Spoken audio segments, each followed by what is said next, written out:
Saludos y buenas tardes para todos los que nos oyen y nos ven desde diferentes lugares del globo terráqueo. Desde acá, desde el Centro de Avivamiento Mi Refugio, esta es su escuela teológica integral reformadora.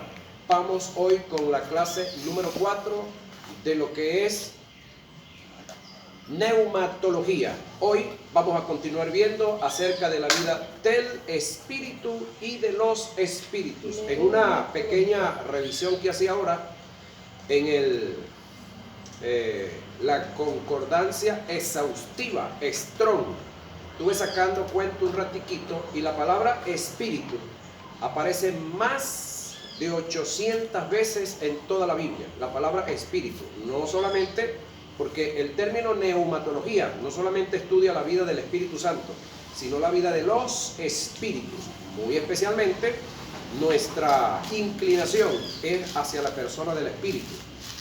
Entonces les recuerdo que la palabra espíritu, que tiene que ver con neuma, aparece más de 800 veces en la Biblia, según la concordancia exhaustiva, Strong. Vamos entonces a la clase correspondiente para el día de hoy. Estamos en la página 14 de la guía y nos toca ver señales y obras realizadas a través de los jueces, reyes, profetas y sacerdotes. Vamos a ver la labor del Espíritu Santo en el Antiguo Testamento, en el Antiguo Pacto, en el ministerio o en el sacerdocio de Aarón. Jueces, en la vida de Sansón, toda su fuerza física procedían del Espíritu Santo. Jueces 14, 5 y 6, y 16, 3, y 16, 28 y 31. Sansón en Hebrón, que significa del sol, en la tradición hebrea, es uno de los últimos jueces de los antiguos hijos de Israel, mencionados en el Tanás. Es descrito en el libro de los jueces, entre los capítulos 13 y 16. Sansón se caracteriza por una figura hercúlea, para algunos, ¿no? Pareciera que el tipo es alguien así muy fuerte, muy ancho, muy espectacular, de gran tamaño y mucho cuerpo. Es lo que nos han vendido, sobre todo en esta parte del mundo que la cultura la maneja Hollywood. Nos han vendido ese tipo de Sansón por su extraordinaria fuerza para combatir contra sus enemigos y llevar a cabo actos heroicos, inalcanzables para la gente común. Para la gente común, luchar contra un león sin más arma que sus propias manos, acabar con todo un ejército con solo una mandíbula de asno, o derribar un edificio. Pero algunos historiadores lo caracterizan con una figura débil, de mediana estatura, y por esta causa era el asombro ante los que lo veían en acción, que de un hombre de porte endeble salía tanta fuerza, y por dichas acciones tan heroicas en la vida de Sansón en relación a su fuerza brutal, se le era atribuida al Dios de los hebreos toda la gloria y la magnificencia. Este siempre ha sido el modelo de Dios: escoger al vil para avergonzar al sabio. Primera a Corintios 1:28. De debilidad sacar fuerzas, Hebreos 11:34. De multiplicar fuerzas al que no tiene ninguna, Isaías 40:29. De perfeccionar su poder en la debilidad, segunda a Corintios 12:9. Dios en Sansón que en la debilidad Dios sacó fuerzas, perfeccionando y multiplicando su poder en la debilidad de un hombre por su espíritu. Eso es en la vida de Sansón, en uno de los últimos jueces en las cuales hemos mostrado y hemos explicado un poquitico sobre lo que fue la gloria de Dios, sobre lo que fue la manifestación del Espíritu de Dios, tanto y entendiendo que todavía Sansón no había nacido de nuevo. Sansón estaba en una generación de hombres caídos en Adán por causa del pecado, no había sido libre de él, porque Jesús no había muerto ni había resucitado. Todavía Israel no tenía reyes. Israel tuvo un tiempo en el cual Dios quiso dirigirla a través de jueces. Entre ellos tenemos a Sansón, en el cual el Espíritu de Dios se movió de una forma especial, de una forma grandiosa. Ahora vamos a ver al Espíritu Santo obrando ahora a través de los reyes. Ya lo vimos obrando a través de uno de los jueces de Israel. Ahora vamos a ver al Espíritu Santo obrando y manifestándose a través de los reyes. Todas las virtudes que están en el Espíritu Santo descansaban sobre David y Salomón para gobernar. En ellos había sabiduría, inteligencia, consejo, autoridad, conocimiento y honra. Todo esto provenía del Espíritu Santo. No era de habilidades, de capacidades naturales, de estudios que ellos tenían, de haber estado capacitados en las mejores universidades. No descartamos que ellos se hayan preparado, no descartamos que usaron lo mejor que tenían para ese entonces en el mundo de la literatura, en el mundo del conocimiento, en el mundo del arte militar, en el caso de David, en el caso del arte de la música.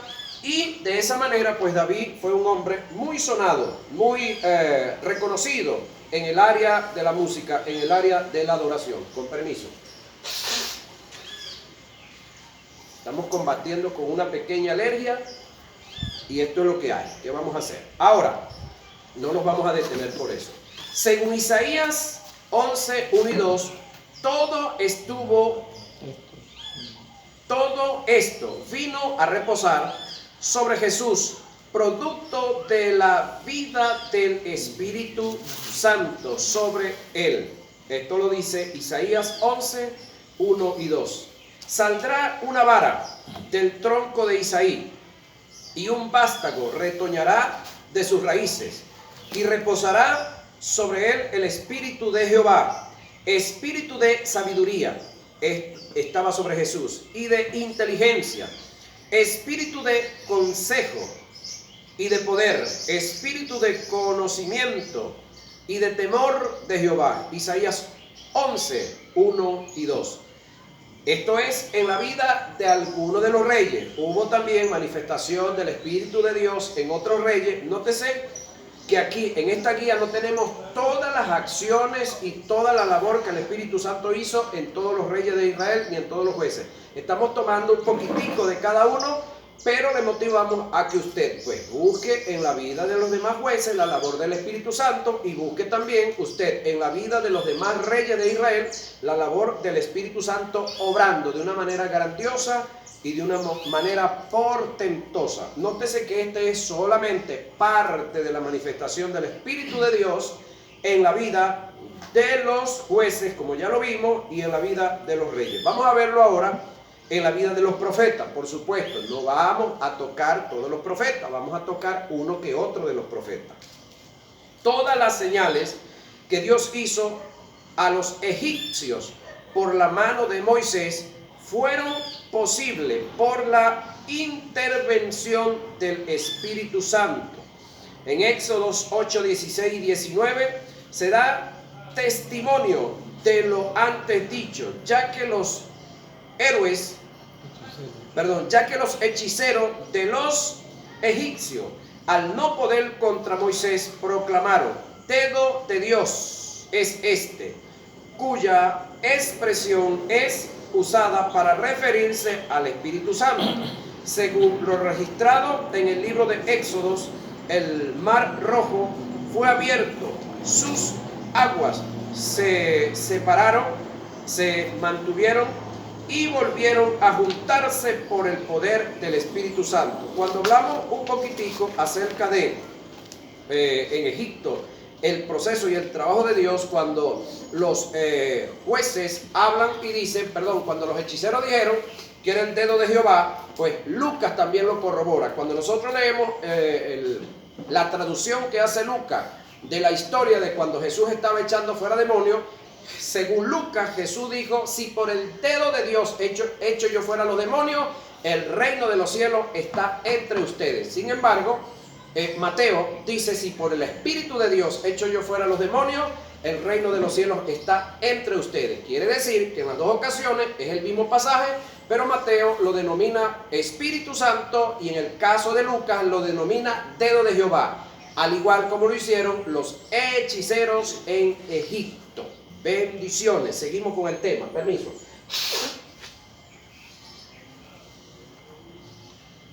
Ahora, podemos ver acá, según lo registrado en el libro de Éxodo, el mar Rojo fue abierto igual por el Espíritu Santo. Éxodo 15, 8 y 10 dice, al soplo de tu aliento se amontonaron las aguas, soplaste con tu viento, los cubrió el mar.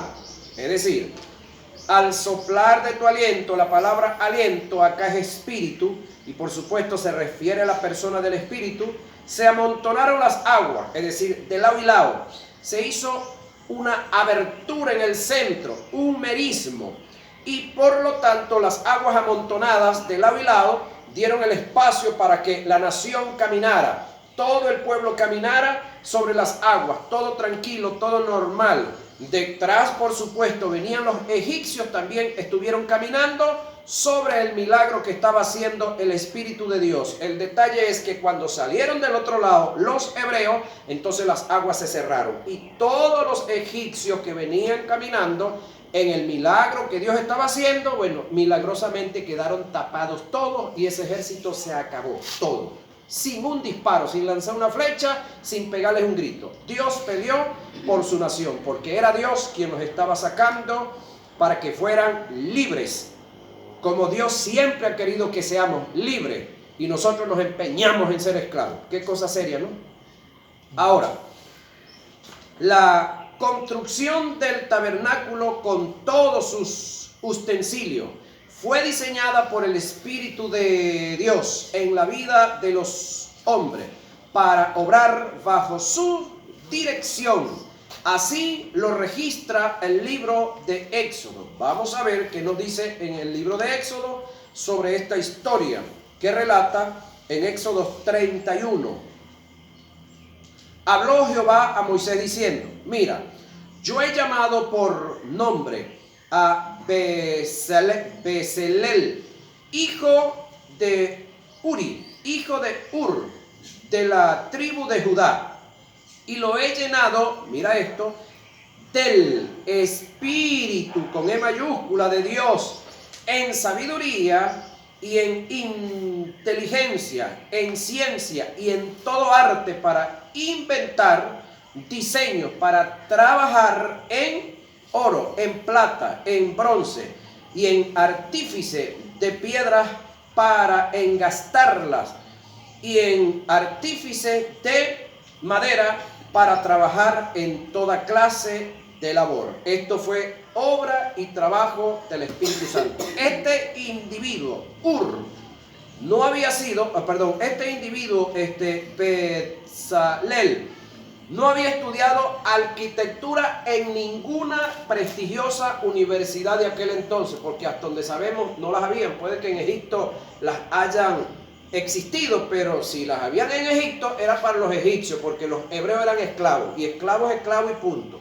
Ahora, tenía Dios la disposición de hacerle y darle conocimiento a este hombre. Me imagino que después de él haber tenido todo este conocimiento, o lo escribió él o alguien lo escribió Y de aquí comenzaron a existir libros que tienen que ver con este tipo de arte, libros que pueden ser o pudieron ser acumulados después para ser estudiados a nivel de muchas universidades. No sé si los hebreos conservan eso, puede que sí. He aquí, sigue diciendo el texto, que yo he puesto con él a Aholiab, hijo de Ahisamach, de la tribu de Dan, y he puesto sabiduría en él, ánimo de todo sabio, en el ánimo de todo sabio de corazón, para que hagan todo lo que he mandado: el tabernáculo de reunión, el arca del testimonio, el propiciatorio que está sobre ella y todos los utensilios del tabernáculo, la mesa, sus utensilios, el candelero limpio y todos sus utensilios, el altar del incienso, el altar del holocausto y todos sus utensilios, la fuente y su base, los vestidos del servicio, las vestiduras santas, es decir, para los sacerdotes, ¿no? Para Aarón y el sacerdote, las vestiduras de sus hijos, para que ejerzan el sacerdocio, el aceite de la unción y el incienso aromático para el santuario. Harás conforme a todo lo que te he mandado. Es decir, eso está en Éxodo 31, 1 y 11. Mira esto. Dios le da órdenes a Moisés de que haga las cosas como Dios las había determinado que se hagan, como Dios había ordenado y había manifestado el que se hicieran. Pero Dios también dotó a hombres, en este caso, para que llevaran a cabo la labor, hicieran el trabajo de todo lo que Dios había ordenado. Es decir, Dios los capacitó, Dios los dotó. Pudiéramos decir en este tiempo, sobre todo aquí en Venezuela, maestros pueblo. Es decir, ¿qué es un maestro pueblo, pastor? Bueno, alguien que ha sido dotado por Dios de unos conocimientos, de una sabiduría, nunca han estudiado en ninguna institución, nunca han visto un curso de nada y tienen un conocimiento innato. Ahora las universidades los están reconociendo y ahora les llaman maestros pueblos, es decir, maestros del pueblo.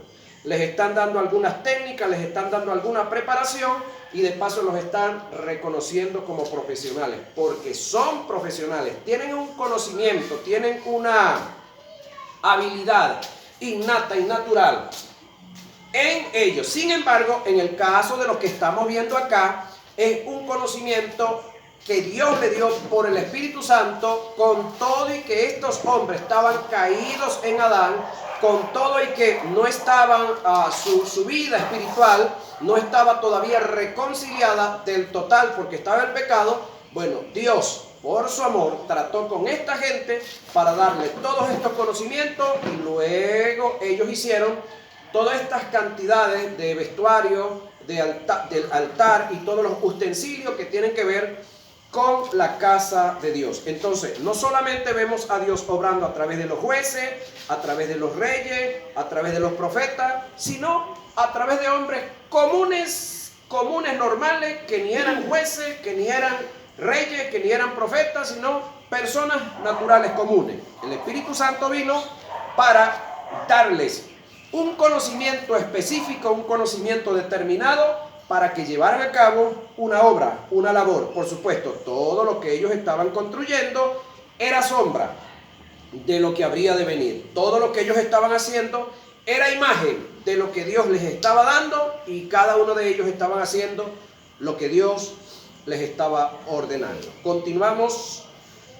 con esta otra área o este otro tópico de la guía: unidad en el conjunto de la deidad. Ahora, lo otro es que si Dios le dio sabiduría a estos hombres en diferentes posiciones, en diferentes lugares, ¿no puede darnos ahorita a nosotros? ¿No puede el Espíritu Santo hacer lo mismo que hizo con esta gente, con nosotros? Y sobre todo con nosotros que estamos en una posición diferente, en una posición mejor, en la cual ya nosotros somos templo y morada del Espíritu Santo. Y estos hombres, ninguno era templo y ninguno era morada del Espíritu Santo. El Espíritu Santo venía de vez en cuando y de cuando en vez a la vida de cada uno de ellos. Seguimos, estamos en la página 15 y vamos a ver la unidad en el conjunto de la deidad. Vamos a ver la unidad que siempre se ha dado, siempre ha existido en el conjunto de la deidad, recordándoles que hubo una ocasión en el cual el conjunto de la deidad se separaron. Dos de uno y uno quedó solito. Eso creo que ustedes lo tienen muy en cuenta. Permiso.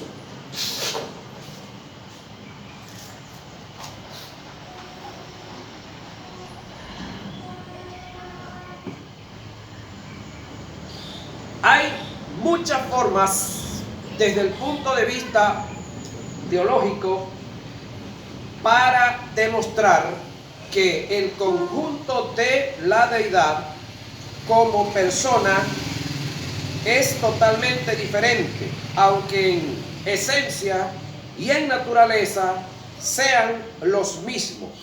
Pasemos a detallar lo antes dicho. Me llama la atención esto. El conjunto de la deidad como persona, sin ese, como persona, sin ese. Me llama la atención eso. Ahora, el término Trinidad, aunque no aparezca en las Escrituras Sagradas, es un término teológico. La Trinidad como doctrina excluye, escucha esto, y execra del ámbito de la teología la doctrina del triteísmo y el triunismo. Vamos a ver qué es triteísmo y qué es triunismo. Triteísmo es la doctrina que pretende o presenta un politeísmo. Es en la creencia de tres dioses que tienen en el mismo poder, las mismas propiedades, las mismas virtudes, gozan de un absolutismo, pero en propósito no tienen nada en común. Son totalmente independientes y autosuficientes con diferentes gobiernos. Eso es triteísmo. ¿Qué es triunidad? Es la doctrina que nos muestra un Dios manifestado en tres personas, similar a los tres estados del agua, y muestran algunos, o similar a los tres estados del agua. ¿Cuáles son los tres estados del agua? A ver si lo recuerdan. Sólido, gaseoso, y líquido. Alguien le escribió a alguien y le dijo: mire, yo quiero que por favor usted me escriba en esta hoja agua dura. Y el hombre escribió agua dura. Y le dijeron: ¿habrá alguna otra forma de escribir agua dura? Y él dijo: no. ¿Usted está seguro que no hay otra forma de escribir agua dura? No. Entonces él agarró y le puso hielo. ¿Qué dice aquí? Hielo. Bueno, eso no es agua dura, ¿ves? Ya para que se vea un poquito, que lo veo muy serio y está muy callado. Triunidad es la doctrina que nos muestra un Dios manifestado en tres personas, similar a los tres estados del agua líquida, que representa el agua sólida, y representa el hielo, y gaseosa, que representa el vapor. Yo he escuchado a algunos cristianos que ellos dicen: bueno, usted quiere saber cómo es la Trinidad. Bueno, véame a mí, mire. Yo soy hijo porque me parió mi mamá. Yo soy papá porque tengo un hijo. Y yo soy yo. Tremenda revelación, ¿verdad? Mera estupidez. Eso se llama triunidad. Y eso es fuera de la Biblia. Eso está fuera de todo control. Al igual que no podemos comparar a Dios con el agua líquida, gaseosa y sólida, al igual del sol. Otros tratan de compararlo con el sol. ¿Cuáles son las tres partes del sol? Fuego, calor y luz. Ahora, la Trinidad reza que Dios Padre dejó el rol de Padre y se convirtió en Hijo. Y el Dios Hijo dejó el rol de Hijo y se convirtió en el Espíritu Santo. Es decir, esto es el error que enseñan los de la triunidad. Es decir, un Dios que decide hoy ser Padre, y es Padre, ¿sí? Determina dejar de ser Padre y pasa a ser Hijo y es Hijo. Y determina dejar de ser Espíritu Santo, dejar de ser Hijo y pasa a ser Espíritu Santo. Entonces, esa está como la canción de aquí de un grupo de músicos de aquí de Lara, donde ellos dicen que él es pájaro de gana cuando la gana le da, y cuando no le da la gana, no es pájaro ni nada. Ahora, la doctrina de la Trinidad, como se presenta en las Escrituras Sagradas, desde el punto de vista tácito o sobreentendido, derrumba por completo la doctrina del triteísmo y el de la triunidad. Ya le mostré que es triteísmo y que es triunidad. Y triteísmo por los que llegaron ahorita que van a estar enredados. No se preocupe que ahí tenemos el video y también tenemos los audios que lo estamos grabando. Ahora, vámonos entonces con la palabra Trinidad, que es la palabra correcta. Es aquella doctrina que nos muestra la manifestación de tres Dios, no de tres dioses. ¿Sí? Voy otra vez. ¿Qué es la Trinidad? Es aquella doctrina que nos muestra la manifestación de tres Dios, no de tres dioses, sin negar el monoteísmo, descartando el politeísmo, entendiendo que son tres como Dios, sin competencia alguna. En ellos hay una unidad en la diversidad, son uno en naturaleza e intenciones, pero diversos en las acciones. ¿Sí? Son uno en naturaleza, en las intenciones, pero en las acciones, señoras y señores, son diversos. Son tres. Ahora, Jehová Dios, el Verbo, hablando del Antiguo Testamento, y el Espíritu Santo, nunca fueron ni serán tres seres separados. Oiga lo que, y preste la atención a él. Pero sí son tres como persona, no personas, como Dios.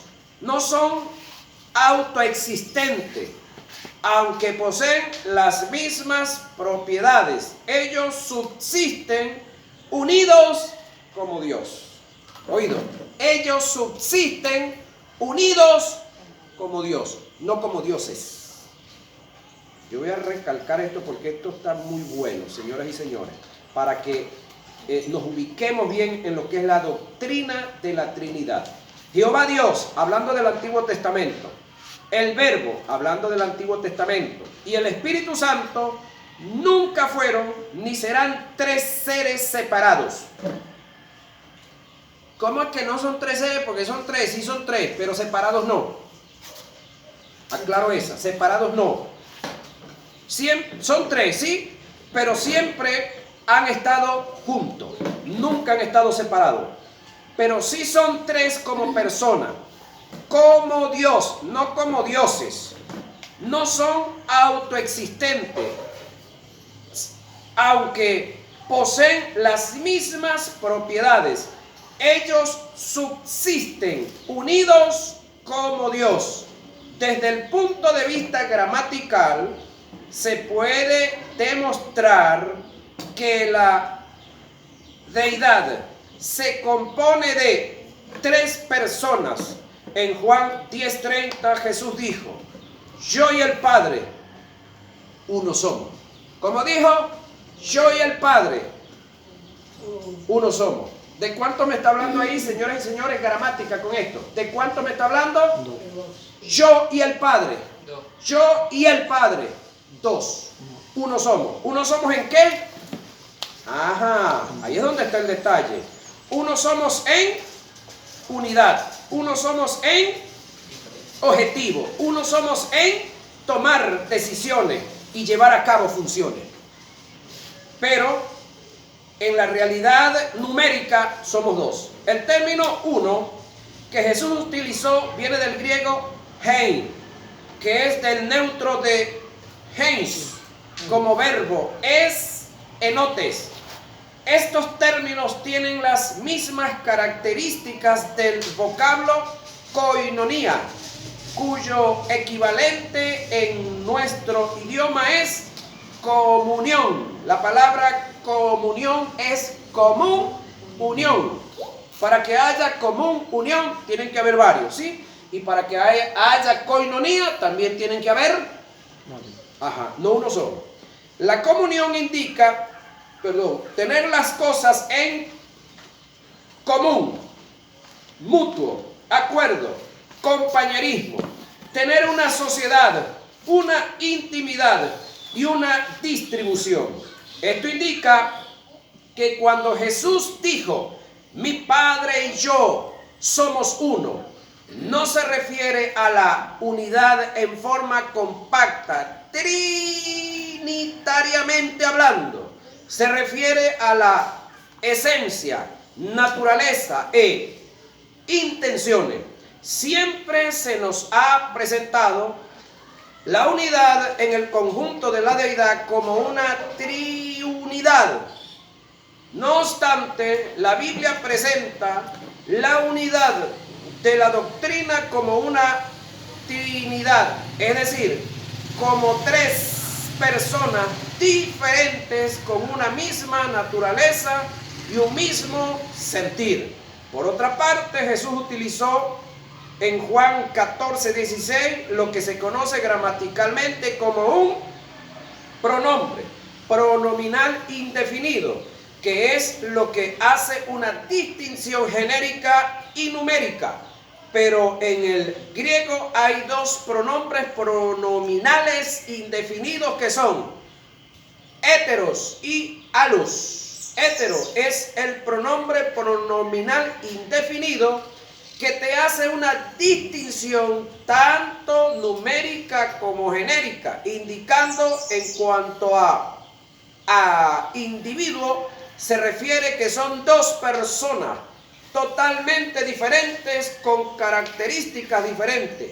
Alos, como pronombre pronominal indefinido, es aquel que te hace una distinción numérica pero no genérica, indicando que como personas son totalmente diferentes pero con características similares. El término que Jesús usó al referirse al Espíritu Santo como otro consolador fue alos, haciendo una distinción numérica pero no genérica. Lo que Jesús quiso decir fue: yo rogaré al Padre y os dará otro consolador, que no soy yo, pero que tenemos las cosas en común. El término alos indica alguien que está junto a uno y es otro de la misma clase. Esta palabra alude a similitud, pero también ponen de manifiesto diversidad de funciones.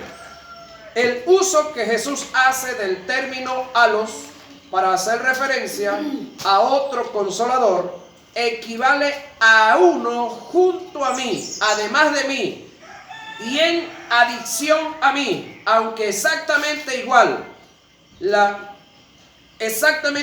a mí, en mi esencia, hará lo que yo haría, porque tiene el mismo sentir, pero son dos.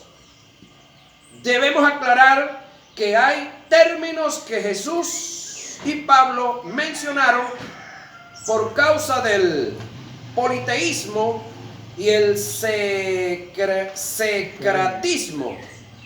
que había en los pueblos términos tales como, mira esto, el Señor uno es.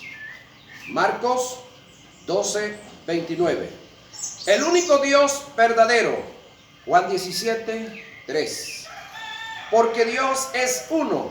Romanos 3:30.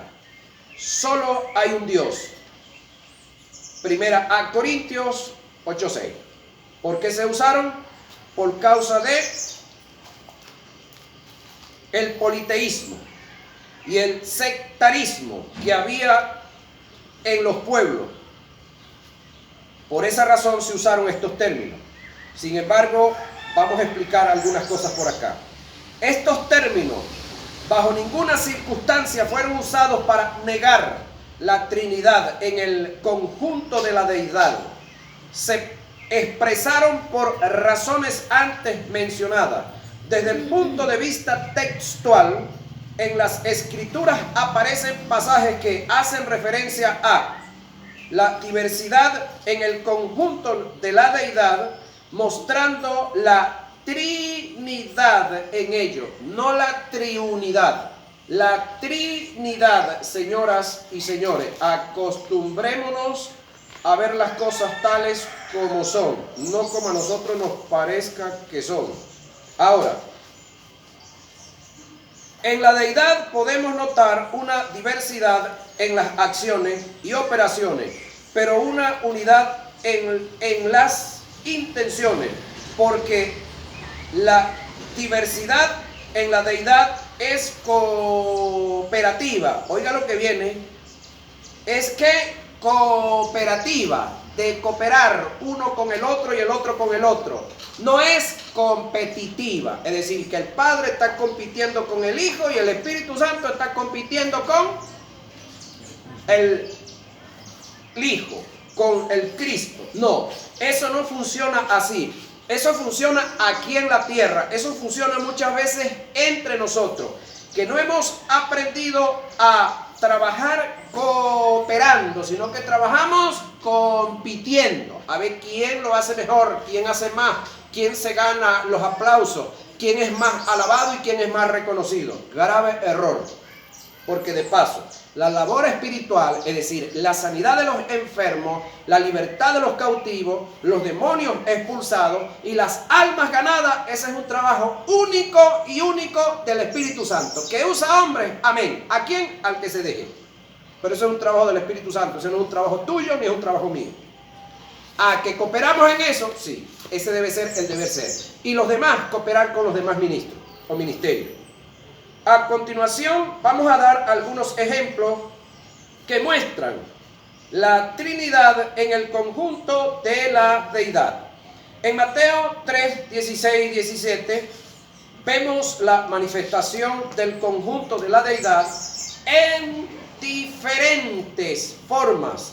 Y esto es corroborado por Hechos 10:38, donde describe que el que unge es el Padre, el ungido es Cristo y la unción es el Espíritu Santo. Aquí vemos la manifestación de tres personas con diferentes funciones, pero con un mismo objetivo y sentir. Vamos a ver. Y Jesús, después que fue bautizado, subió luego del agua. Y he aquí, los cielos le fueron abiertos. Y vio, en este caso Juan, al Espíritu de Dios que descendía como paloma y venía sobre él. Y hubo una voz del cielo que decía: este es mi Hijo amado, en quien tengo complacencia. ¿Cuántos tenemos aquí en la orilla del río Jordán? Uno que viene caminando de las aguas luego de ser bautizado, el Espíritu que desciende sobre él en forma corporal como de paloma, no que es una paloma, como símil, parecido a, y posa sobre él, pero la voz que se oye allá arriba. ¿Qué es lo que dice la voz? Este es mi Hijo amado, en quien tengo complacencia.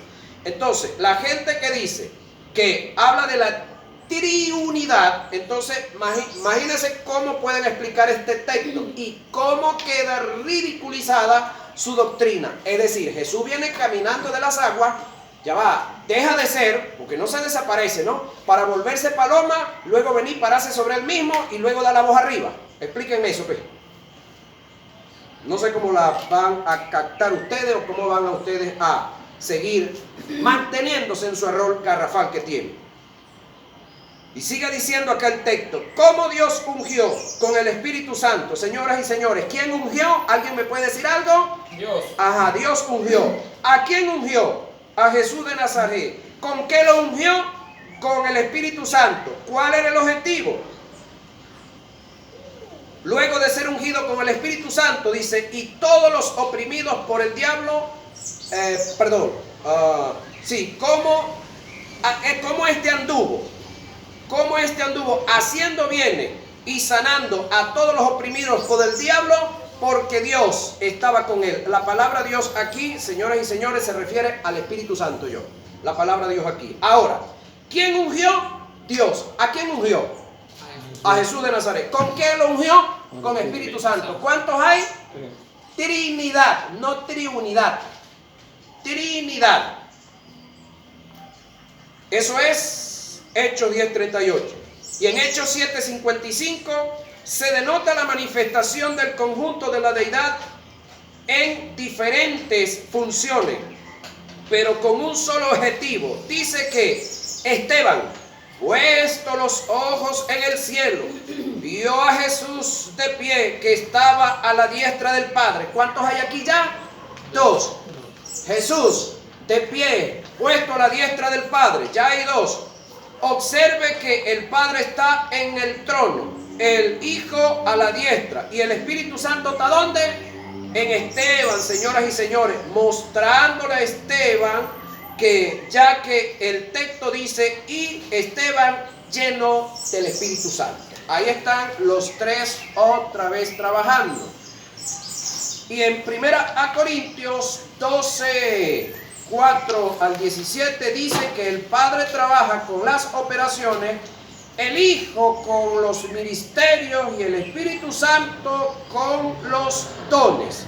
Esa es otra área en la cual debemos de analizar y debemos de ver el trabajo que Dios siempre ha estado haciendo en el conjunto de la deidad. El trabajo que Dios, no que los dioses, han estado haciendo en el conjunto de la deidad. Ya continuamos con este hermoso tema porque la hora avanza y se nos fue. Y lo que viene es muy bueno.